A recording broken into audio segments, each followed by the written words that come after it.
Hi there, welcome back to the study of the book of Thessalonians.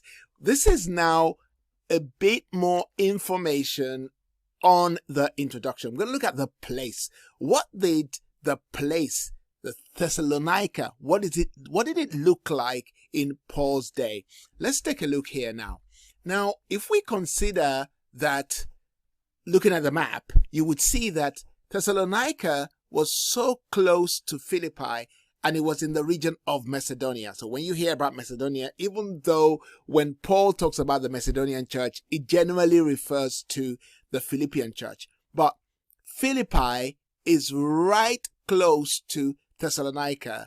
And you will notice just further to my left, you see another place called Berea.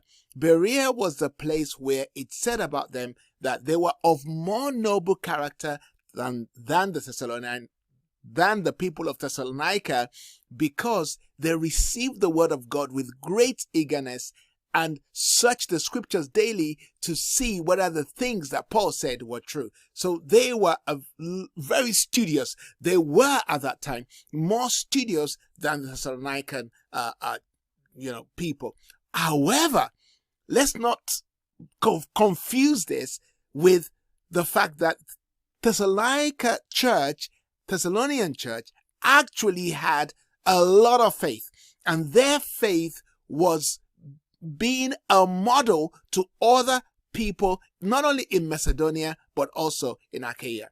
Now, you will notice that Paul left Berea and was quickly whizzed away to Athens and then to Corinth. And it is assumed that Paul wrote this letter from Corinth. Okay. Thessalonica was the most populous city in Macedonia at the time. One would have thought it was Philippi, but no, it wasn't Philippi. It was actually Thessalonica. And it was the most prominent Roman colony of its day. Paul had great success there, as we're going to see when we begin to look at the history of the church from the book of Acts.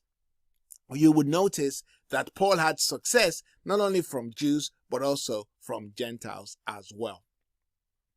Now, who wrote the book? Of course, we know Paul wrote the book, and this comes as no surprise, since he mentions his name, Silas and Timothy, right at the beginning of the book. So scholars have no discussion around who wrote the book or who didn't. Now, the letter was absolutely, definitely written to the church of the Thessalonians, and it was also written to us.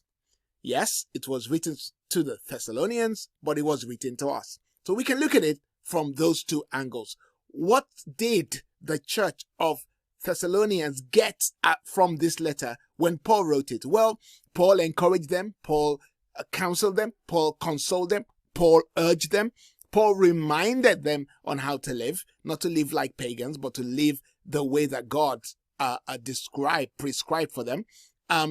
You can know from the letter that they were thinking about what would happen to saints who had died prior to the coming of Christ. What's going to happen to them? Paul answered those questions. And I'm sure that they were encouraged by reading this first letter after Timothy brought some reports back to Paul about the fact that they also were longing for Paul, just like he was longing for them. So that's what they got out of it. Now, that's what I think they got out of it. I'm sure they got a lot more than that. So the question is, what about you? What are we going to get out of it? So as we journey through the book, I want you to also think about what you are gaining from this book, because this book was written just for you. This book will address you. This book will encourage you. This book will inspire you as well. Let's go on and look at a few more things. Let's now focus on the letter. What did the letter deliver? Well, in this particular letter, we know why the book was written.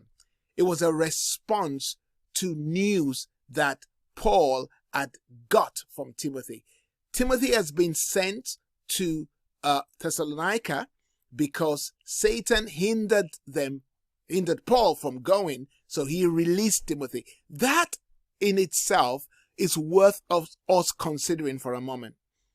Can Satan hinder the work that God is doing? Yeah, he'll try to hinder it, but also it works to the advantage of the church. Look, Satan hindered Paul from going back to see the church, to see the people of Thessalonica.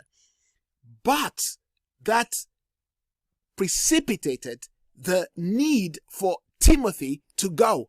In other words, Timothy was released into his ministry because of the action that Satan was taking. Now, what I don't want us to think is that, oh, Satan is working for God. He's just doing, God wanted it. But, please, God doesn't want us to be persecuted, but we're going to be persecuted, okay?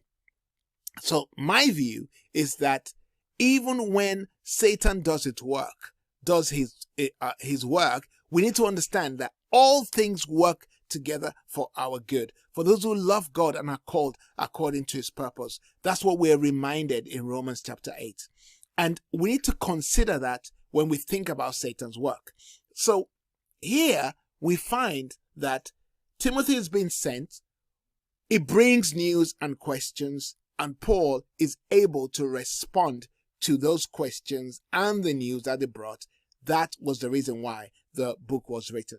Secondly, the book was written to strengthen the new believers. You got to remember that these guys were newborn believers. We're told in the book of 1 Peter, it says, as newborn babes, crave the sincere milk of the word of God, that you may grow up. In Acts chapter 2, the Bible tells us that they devoted themselves to the apostles' teaching and to the fellowship and to the breaking of bread and to prayer. And everyone was filled with awe. Now, it's in that state of your new beginning, your new life, that you need a huge amount of encouragement and passion and passionate people around you to sustain the growth. And Paul was very concerned about their growth. So the letter was also written to encourage those saints. And of course, it answers the question about the second coming of Jesus, and further questions are answered in the second letter of the letter to the Thessalonians. All right, I'm going to stop there because I don't want this video to become too long. I'll come back again with a little bit more information on the introduction to the letter. See you in a moment.